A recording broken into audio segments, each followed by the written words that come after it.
Olá pessoal, aqui é Alexandre Neto do canal Dividendos e Destinos e nesse vídeo eu vou mostrar para você quais os critérios que eu uso para escolher as ações de minha carteira. Hoje existem mais de 400 empresas brasileiras listadas em bolsa e antes de se investir em uma delas é importante você conhecer suas características, seu histórico, seu ramo de atuação e seu potencial de crescimento. Essa metodologia de escolha é realizada através da análise fundamentalista. A análise fundamentalista de ações se baseia em fundamentos, ou seja, na interpretação de indicadores que avaliam o cenário atual e estimam o potencial de crescimento da empresa. Através da análise fundamentalista, tentamos medir o valor intrínseco, ou seja, valor justo de uma ação. E aqui abro um parênteses para explicar a diferença entre o preço de uma ação e o seu valor intrínseco. O preço é quanto você paga por uma ação no mercado, é o que consta na tela do seu home broker, enquanto o valor intrínseco é quanto essa ação realmente vale, baseado em fundamentos econômicos e financeiros. Você determina qual possível valor adequado que reflita a situação da empresa e suas expectativas futuras. Investir com base no valor intrínseco significa buscar ações que estão subvalorizadas no mercado, oferecendo uma margem de segurança para o investidor. Muitas pessoas erram ao comprar uma ação sem conhecer a empresa de fato, baseando somente no preço de tela. É óbvio que o preço da ação importa, porém ele não pode ser o único método de escolha. Muitas vezes uma ação parece barata em relação ao que ela valia antes, mas inúmeros fatores podem ter feito ela cair de preço, como resultados muito ruins, baixa perspectiva de crescimento, problemas graves de gestão. E vou citar aqui o exemplo de Americanas, que com seguidos prejuízos e em recuperação judicial com uma dívida de mais de 50 bilhões, e recentemente com a descoberta de uma fraude contábil de 25 bi, perdeu 99,6% do seu valor em apenas 2 anos. Muitos investidores, olhando apenas o preço de tela, acharam que seria uma grande oportunidade de compra porque estaria barata e agora estão se dando muito mal com grandes prejuízos em sua carteira. Para entender realmente se uma ação está barata ou cara em relação ao seu valor intrínseco, existem dois métodos.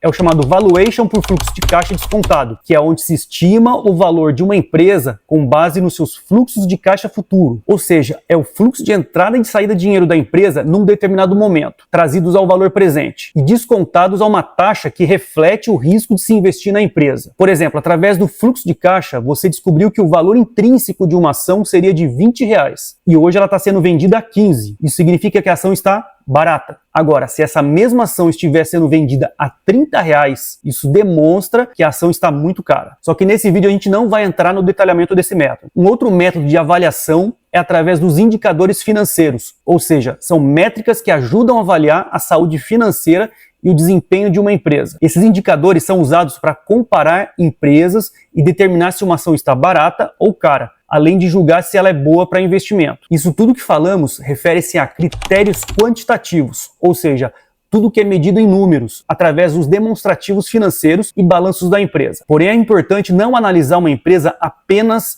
pela ótica dos números, mas sim também por critérios mais subjetivos, onde são avaliados alguns quesitos ligados a caráter e postura da empresa, que é o que chamamos de critérios qualitativos. Eu separei um checklist com algumas perguntas que eu faço para avaliar uma empresa através desses critérios. O primeiro critério é o modelo de negócio. Como que a empresa gera receita e lucros? Quais são os produtos e serviços que ela vende? Ela é uma empresa diversificada ou é monoproduto? Quantos clientes ela possui? O segundo critério é qual é o histórico da empresa? Como que ela evoluiu? Como ela chegou até aqui? Como é a participação dela no mercado que ela atua? As perspectivas de crescimento e o mercado que ela atua? Está crescendo ou diminuindo com o tempo? O terceiro critério é o setor que ela atua. Isso também importa. É um setor que pode ser perene, cuja demanda é crescente ou estável e seus produtos e serviços são considerados essenciais. Exemplo, setor de energia elétrica. Ou um setor cíclico e volátil, que costuma sofrer muito em períodos de turbulência. Um exemplo, setor de varejo. O quarto critério são as vantagens competitivas. O que faz a empresa se destacar em relação às outras empresas do mercado. Um exemplo, uma marca forte, uma rede de distribuição, um modelo de atendimento, qualidade na oferta de produtos e serviços, um preço mais baixo, etc. O quinto critério, como é a gestão da empresa? Quem são seus sócios majoritários? Existem problemas de governança corporativa? Existe transparência e clareza sobre suas operações? Há um tratamento justo e igualitário para todos os acionistas? Ela costuma prestar contas sobre as suas ações e decisões? E por fim, quais são as principais fraquezas e riscos da empresa e do seu setor? Vou citar aqui o exemplo de bancos que atuam no segmento altamente regulado. É onde o governo pode alterar algumas regras tributárias que podem impactar a rentabilidade da empresa e também um setor que sofre com o risco de perder espaço para os bancos digitais, para as fintechs. E agora a gente vai falar sobre os critérios quantitativos. Quais são os principais indicadores que eu uso para escolher as ações? E hoje em dia é fácil você obter esses indicadores através de sites especializados como o Investidor 10, Status Invest e o Fundamentei. E nesse vídeo eu vou usar como exemplo os dados do Investidor 10 para pesquisar as informações. Eu vou escolher aqui uma empresa do setor de energia elétrica, a CPFL, cujo ticker é CPFE11. Lembrando que não é uma recomendação de compra. Primeiramente, a gente vai conhecer um pouco sobre a empresa e também avaliar alguns critérios qualitativos dela. Primeiramente, a CPFL é uma empresa do setor de energia elétrica e o modelo de negócio se baseia na distribuição, geração e comercialização de energia elétrica. Ela investe fortemente em fontes de energia renovável, como eólica e solar. Hoje ela atende cerca de 10 milhões de clientes nas 5 regiões do país. A empresa foi fundada em 1998 e está listada na bolsa desde 2000. E ela tem um valor de mercado hoje de 39 bilhões. O setor de energia elétrica é considerado perene, onde grande parte das empresas, incluindo a CPFL, já são maduras, têm contratos de concessão de longo prazo, possuem receitas estáveis e não demandam grandes investimentos. Portanto, elas distribuem uma boa parte do seu lucro através dos dividendos. É considerado um setor defensivo na bolsa, se comparado a outros setores. O diferencial dela, mensurando apenas a quantidade de energia vendida, a empresa se encontra como a segunda maior do país, tendo 14% de participação no mercado nacional. Hoje ela é a terceira maior geradora privada no país e líder em energia renovável. Graças à qualidade dos seus serviços e preocupação com governança corporativa, a CPFL é uma empresa de capital aberto que faz parte do novo mercado da B3. E agora vamos aos critérios quantitativos. Eu vou explicar 7 indicadores fundamentais que eu uso para analisar as ações. O primeiro deles é o Dividend Yield. O Dividend Yield mede o retorno dos dividendos em relação ao preço da ação. Um exemplo, se a ação custa R$10 e ela distribuiu R$1 de dividendo para os acionistas, isso significa que ela tem um Dividend Yield de 10%. E o dividendo da CPFL hoje está em 8,16% ao ano, o que é um bom indicador. O segundo indicador é o PL, preço sobre lucro. O PL indica quantos anos você levaria para recuperar um investimento com base nos lucros atuais. Um PL baixo pode indicar que a ação está subvalorizada ou barata. Se uma empresa tem um PL de 10, significa que os investidores estão dispostos a pagar 10 vezes o lucro anual da empresa. Ou também, considerando os lucros constantes, você levaria 10 anos para recuperar o seu investimento. E o indicador de preço sobre lucro, ele só é válido se você usar em comparação a outras empresas do mesmo setor. E fazendo aqui uma comparação entre 3 empresas do mesmo setor, CPFL, Equatorial e Copel, a gente pode identificar que o preço sobre lucro de CPFL é menor se comparado a elas. CPFL está com 7,11, Equatorial está com 17,11 e CPLE com 13,11. Ou seja, nesse quesito, CPFL está mais descontada que as demais. O terceiro indicador é o PVP, preço sobre valor patrimonial. O PVP ele compara o preço da ação com o valor patrimonial da empresa. Um PVP abaixo de 1 indica que a ação pode estar subvalorizada, indicando que o mercado acredita que a empresa vale menos do que o seu patrimônio líquido. Isso pode até representar uma oportunidade de compra, especialmente em situações onde a empresa possui ativos tangíveis e sólidos. Já um PVP igual a 1 sugere que a ação está sendo negociada exatamente no seu valor de patrimônio, o que pode indicar uma avaliação justa de mercado. Um PVP acima de 1 indica que a ação está sendo negociada a um valor superior ao seu patrimônio líquido, o que pode sugerir que os investidores têm expectativas positivas em relação ao crescimento futuro da empresa. Também pode ser uma indicação, dependendo da situação, de uma sobrevalorização da ação. E aqui, como a gente pode ver, todas as ações estão com um indicador de preço sobre valor patrimonial acima de 1. E aqui pode significar que a demanda por esses papéis tem sido grande, dado as expectativas futuras de lucros que essas empresas podem gerar. O quarto indicador que eu uso é o ROI, que é o retorno sobre o patrimônio.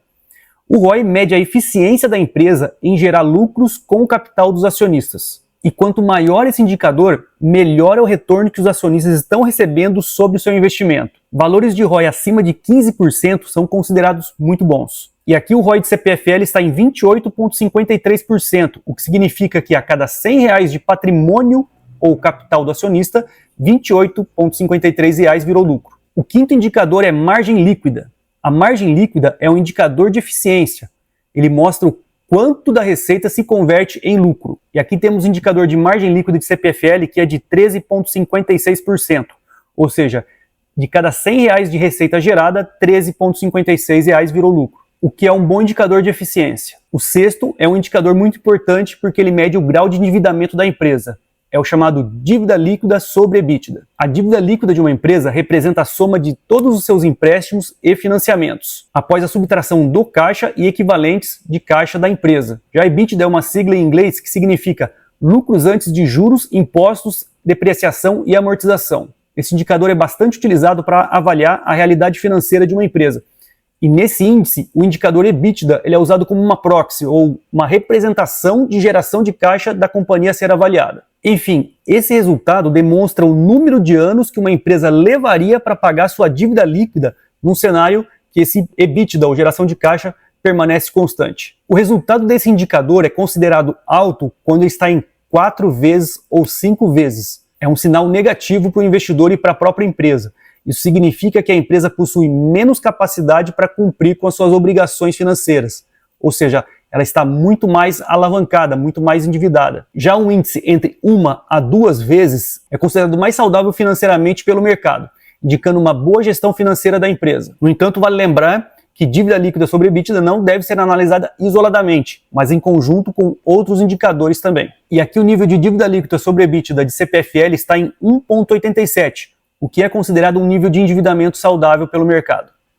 E por fim temos o CAGR dos lucros. O CAGR dos lucros mostra a taxa de crescimento dos lucros da empresa considerando os 4 últimos trimestres em comparação a um período de 5 anos atrás. E aqui comparando o crescimento dos lucros das empresas, vemos que CPFL está com 14,86%, enquanto Equatorial 3,29% e Copel 3%. Isso significa que o crescimento de lucros da CPFL está num bom nível e bem superior às demais empresas. Ao comparar indicadores entre empresas, é fundamental considerar, primeiramente, o setor de atuação. Você deve comparar empresas do mesmo setor ou setores relacionados. Também o tamanho e estágio de maturidade entre as empresas. Empresas em diferentes estágios de crescimento podem ter indicadores muito distintos. E por fim, não foque só na foto de momento. Analise a evolução dos indicadores ao longo do tempo dessas empresas. E lembre-se que nenhum indicador deve ser analisado isoladamente.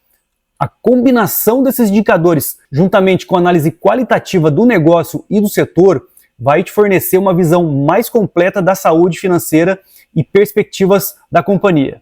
Então, pessoal, esses são os critérios que eu uso para escolher as ações do ponto de vista fundamentalista. E se você gostou desse vídeo, não se esqueça de deixar um like, se inscrever no canal e ativar o sininho para receber as notificações de novos vídeos. E até a próxima!